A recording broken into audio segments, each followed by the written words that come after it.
এইটা হচ্ছে জীবন্ত ক্যামেরা, যে কিনা নিজের মালিককে সবসময় খুঁজে বেড়ায়।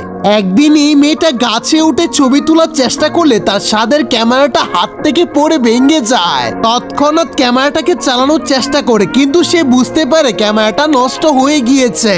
তাই সে খুবই হতাশ হয়ে ক্যামেরাটাকে ডাস্টবিনে ফেলে দেয়। তখনই আমরা দেখতে পারি ক্যামেরার ভিতরে থেকে আত্মাটা জেগে উঠে এবং কোনো মতে ডাস্টবিন থেকে বের হয়ে আসে। সে মেয়েটাকে নিজের অস্তিত্বের কথা বলার চেষ্টা করছিল, কিন্তু মেয়েটা বুঝতে পারে না।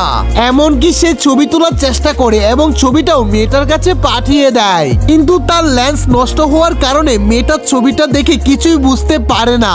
এমতো অবস্থায় ক্যামেরাটার মাথায় একটা বুদ্ধি আসে। ক্যামেরাটা মেয়েটার বিভিন্ন ছবি একত্র করে একটা স্টাইলিশ পিকচার বানিয়ে ফেলে, যেটা দেখা মাত্রই মেয়েটা ক্যামেরাটাকে জড়িয়ে ধরে। দ্বিতীয় পর্ব দেখার জন্য লাইক এবং সাবস্ক্রাইব কিন্তু করতেই হবে।